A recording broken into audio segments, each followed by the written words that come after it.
what makes me a fan still. Every night before I go to bed, I watch wrestling. I watch one wrestling match if I can, and a sitcom to put me in a happy place. You ask around the industry, and you are seen as somewhat of a surrogate cool uncle in a lot of ways. Or dad, or older brother. Or an older brother, I got right? a lot of wrestling children, I like to call them. Terry Funk, again, would always say, if you don't change, the business will pass you by. Yeah, yeah.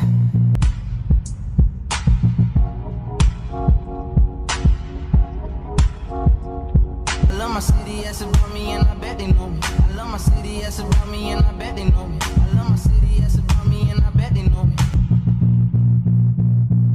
Yeah, yeah.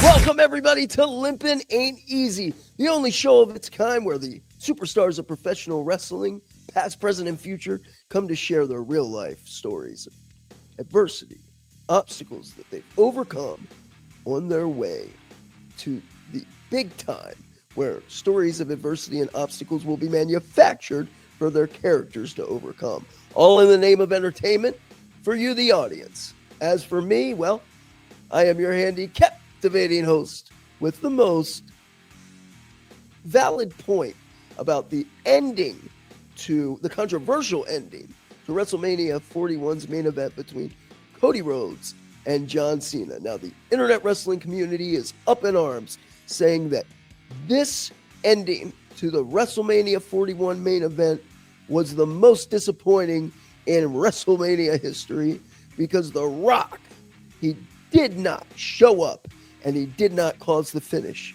of the main event. The only thing they say is comparable was The Miz versus John Cena WrestleMania 27 main event, because The Rock did show up and did cause the finish to the main event.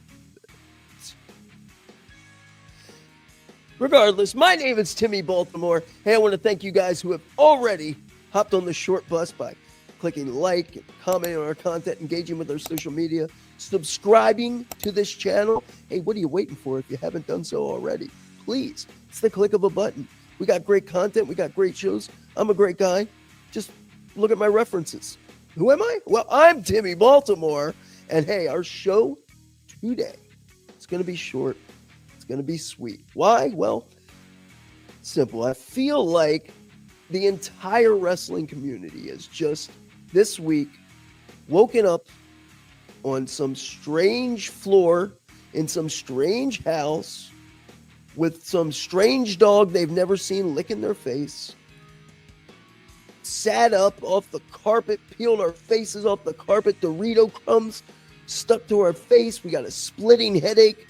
We're thirsty as all hell. So we go and try to drink that Gatorade off the coffee table. And as we take a big old chug, we realize, oh my God, somebody has used this as an ashtray or worse. So we stumble crawl to the patio door just in time to blow chunks and throw up in the old lady next door's very manicured flower bed. And all we hear, like a jackhammer pounding inside our head, is that goddamned Travis Scott song, bing, bing, bing, bing, bing, bing, with the little alien voice, whatever the hell that is. That's right.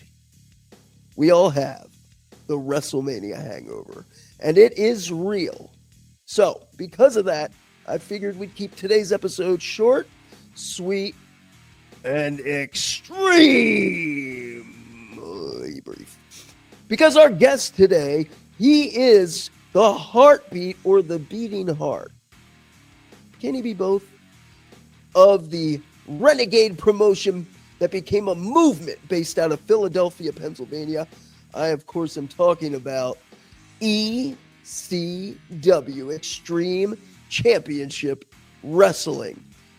The guest that we have today is, I have a sit-down conversation with him, and he's somebody who is a beloved character on screen. I mean, his character arc is pretty wild, and they really, in ECW, and Paul Heyman, when he was booking, did implore some very, classic and conventional, traditional storytelling beats in a very unconventional manner. I mean, just goes to show you that great stories can be told, using the pen, using paper, also using kendo sticks, tables, glass, and barbed wire.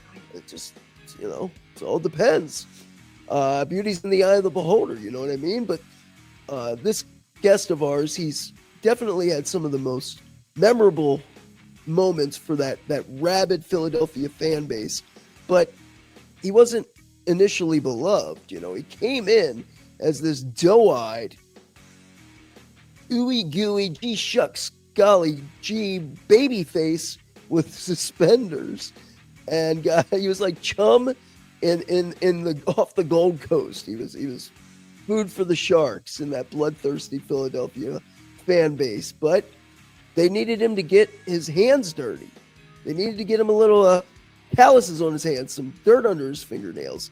And if you take one look at his forehead, you can see that he has definitely bled buckets, not only for the professional wrestling industry, but also, and more in particular, for you, the fans.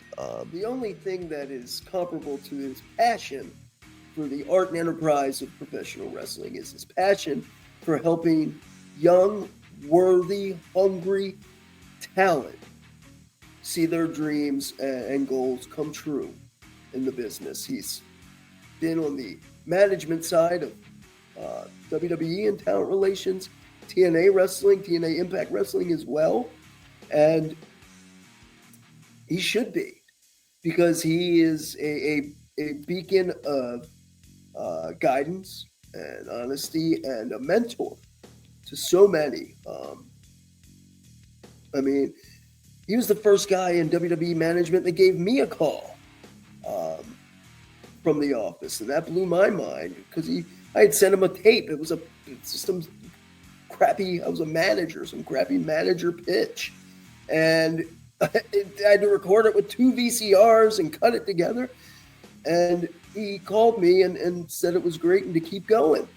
And in retrospect, why that blows my mind is because nobody watched those tapes, really. That was like hot potato watching those indie tapes, but he was. He's done a lot for me. Really had my back when I had some very naive situations and hornet's nests that I could have stepped in, and he gently guided me the other way. So I can't thank him enough, and I hope you guys enjoy this. Please join me in welcoming. He is one of the co-hosts Sirius XM's Busted Open Radio with Dave LaGreca. He is the innovator of violence, the godfather of extreme. This is my sit-down chat with Tommy Dreamer. Welcome to LiMPiN AiNT EAST. My name is Timmy Baltimore. This is the program where we take sports entertainment, professional wrestling, the industry's most interesting individuals, and they talk about the obstacles and adversities they've overcome. And I'm in the presence of a true legend and somebody who really made their bones overcoming adversity. And your character of Tommy Dreamer got over and really became endearing to the Philadelphia ECW crowd by enduring so much adversity. Yep, getting beat up. The innovator of violence himself, Mr. Tommy Dreamer. Pleasure to always be here with you. My character was kind of, if you watch the Bruce Willis movies, he was a regular guy put in extreme circumstances and would never give up, would always continue. Also, Die Hard is not a Christmas movie for all those people who are thinking about that.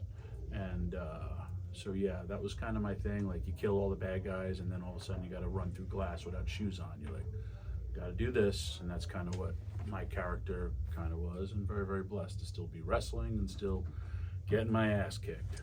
When you were starting out and trying to break through, before you became the innovator of violence, I was handsome. I was a body guy, as they like to say. Yeah, you're a now I'm a hideous looker. freak.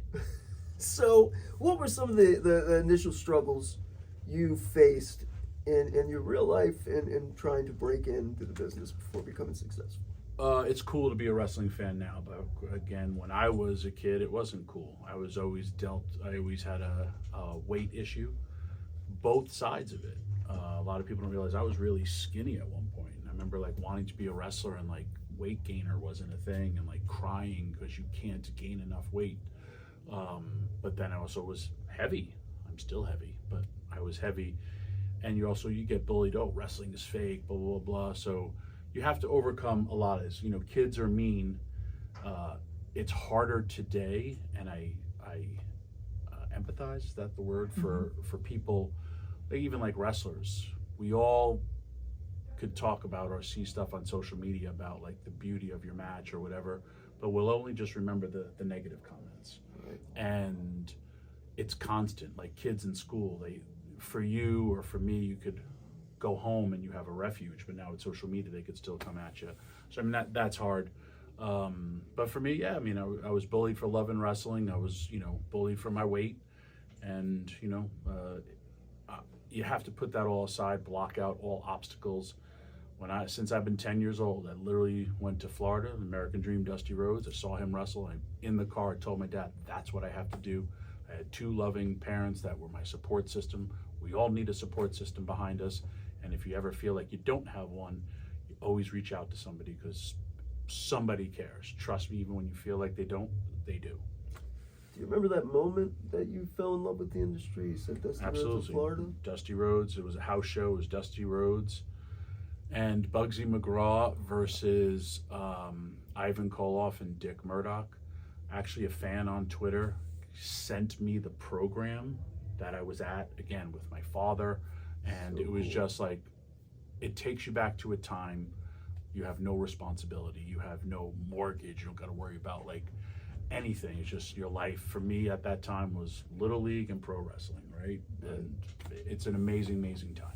Speaking of responsibility, as you progressed, a lot of, you ask around the industry, and you are seen as somewhat of a surrogate cool uncle in a lot of ways. Or dad, or older brother. Or an older brother, I got right? a lot of wrestling children, I like to call them. And I think that you have really done a better job than anybody I've ever met in the industry of being there for the generation that came after you.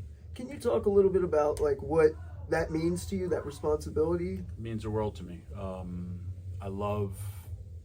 I was blessed to have people help me. You worked in ECW, you came back to Curtin, and you had Paul Heyman helping you.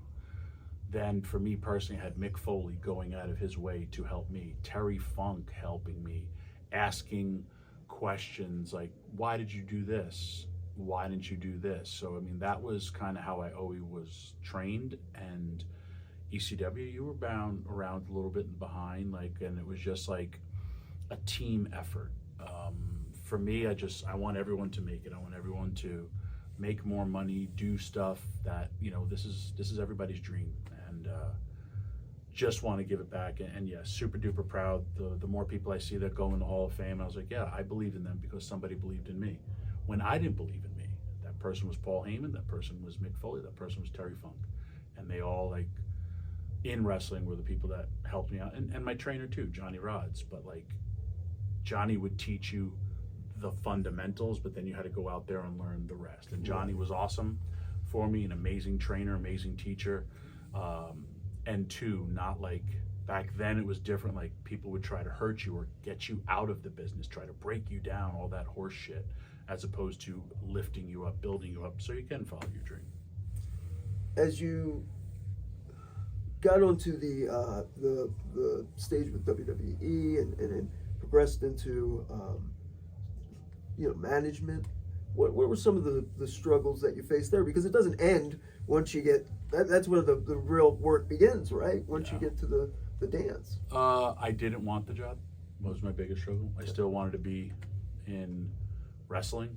It wasn't right then and there, but then again, I embraced it. I got to hire so many men and women to follow their dreams within WWE, and then actually working there behind the scenes helped me understand it more.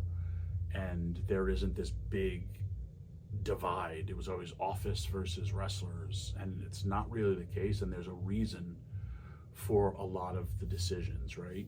And it actually helped me navigate through my second run in WWE. I mean, I had a nice run in WWE. Yeah. I loved it. But I mean, my biggest thing is I still, like most people don't realize, when ECW went out of business, I was 29 years old. Right. Wow. And like I was already considered the old vet when I'm 29. So anyway, that would be about it. But again, the deal was I got to hire people, and I never had to fire people. That was because I know their families. I know how this is going to affect people, blah, blah, blah, blah. And I just couldn't, it was hard for me to do that. So I had other people do that. That was, Sure. at the time, it was John's job, or I just, you can't do that. I'm not, I don't want to say heartless, but it is. It's life altering for some people. For me, it's not. Like, I get it. Nobody, if you think about the history of the WWE, everyone's going to leave. The only two guys who have maintained the longest, Undertaker, Shawn, Hunter. But, you know, besides that, everyone left. You know, Steve Austin had left. Bret Hart had left. Think of the history of every wrestler you saw. No one is guaranteed a job forever. Right. Right. And as the business and the way it is progressed now, what do you see as the biggest, the thing that you are most proud of the industry today, and the thing that you wish were different? I don't really have, I wish things were different. Terry Funk, again, would always say, if you don't change, the business will pass you by. And the business will always progress. Football has progressed. Baseball, you talk to old baseball players or listen to their interviews, like sliding into second and wiping out the shortstop, or like stealing a base, that's unheard of. Taking out the catcher at the home plate. You know, you can't do that anymore. The business has progressed. What I love about it, I mean, when you're as old as I am, you've seen different, I guess, changes / revolutions, right? ECW was a change and a revolution where the business was down, and then it blew up with WCW. Then it went down again. Now it's just on this complete uptick. There's more places to work for wrestlers, and we are part of a different revolution between AEW, WWE, TNA, or even what, like, I love, like TNA, WWE working together. It's not like, hey, we're trying to put these people out of business. We're trying to get more people places to work, more reps on television. It just helps the industry in a whole. Sure, and the talent is able to progress without the territories, without the as many house shows. It's a necessary thing, right? Most people have good contracts, all that stuff. That's great. Finally making the money they're worth. A good progression for the industry. What do you see as the future for Tommy Dreamer? What gets him out of bed in the morning still with the business? Oh man, I love wrestling. I do way too many shows for someone my age, but I'm gonna go until the wheels fall off. I love it. I wake up, I do Busted Open. I'll tell you what makes me a fan still. Every night before I go to bed, I watch wrestling. I watch one wrestling match if I can, and a sitcom to put me in a happy place. Right now, I love Peacock. I watch everything in a row. I'm currently watching the end of Mid-Atlantic, which is morphing into WCW. Ronnie Garvin, Arn Anderson are fighting for the national title. Pistol Pez Watley just turned on Jimmy Valiant, and I was like, man, I grew up loving this. I'm 16 years old when I go to bed, you know. Right. And then I'll watch WWE. I literally just watched Killer Khan and George Animal Steel tag against Tony Gurria and Rick Martel, 1981. Like, I'm 10. Yeah. And this is what I fell in love with. And then as teacher, mentor, whatever you wanted to say, I could look at that like, wow, that still works today. That move, that spot, that will work today. Or lost moves. Right. And I'll be like, man, this person, I could see this do for him. I could see this do for her. But again, it puts me in a happy place. And then whatever sitcom, watching Modern Family right now. I love the show. I used to be a big Seinfeld guy, but I'm watching Modern Family and Cheers. I usually alternate them before I go to bed, because I didn't remember Cheers that much. At times it's funny, at times not so much. Right, right. But Modern Family makes me laugh 2 times, usually 2 pops, and then I go to bed. 2 pops. Any show can get you to pop twice, you know it's worth it. It's all I got left in me. Yeah. 2 pops. Tommy, do you have anybody out there who may be struggling with some of the things you talked about that you were going through early on in life, and also when you were talking about as you were transferring into management, maybe feeling like that wasn't the right time, but you still had to do it because it was the right thing. Do you have any advice for people that may be going through something similar in their lives? I would say go with your gut. If you're unhappy with your marriage, either try, talk it out, blah, blah, blah, or divorce. But put everything into it. And I understand if you have children, all that stuff. But if you are unhappy in anything, you have to break away from it. If it is a decision where you say, hey, if I do this or I do that, it's literally write it down. Yeah. Weigh out all your options. Life is worth taking a shot. We are never guaranteed to wake up tomorrow, so you might as well enjoy this. I've been on an amazing run for wrestling, 35 years, right? And I know one day it's going to end.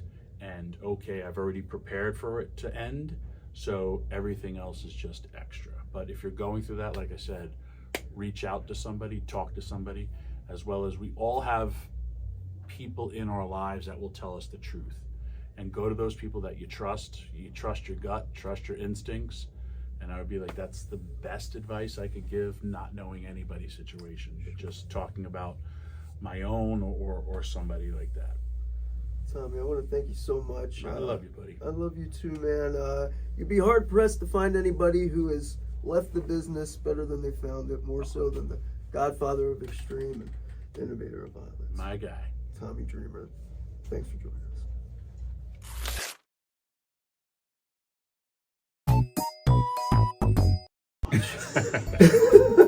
I'll never forget that. Thank you, Tommy, for that. That's awesome. Yeah, man, you're great. All right. Are we just doing the one angle, or are we doing the multiple? What's fine? That's fine. I have no more good angles, bro. I'm all out of angles. I got one arm left.